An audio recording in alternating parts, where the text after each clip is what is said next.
Don Bosco স্কুলের ওটা সাইডে একটা বাড়িতে আগুন লাগে আর কি।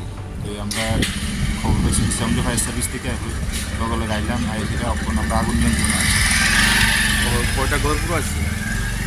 ঘর তো প্রায় 1-2টা পুরো গেছে, এখন মোটামুটি সব কন্ট্রোল আছে। হ্যাঁ, গাড়ি কি ডাইরেক্ট ঢুকছে নাকি? না, গাড়ি জায়গা গেছে না, গাড়ির রাস্তা চিকন।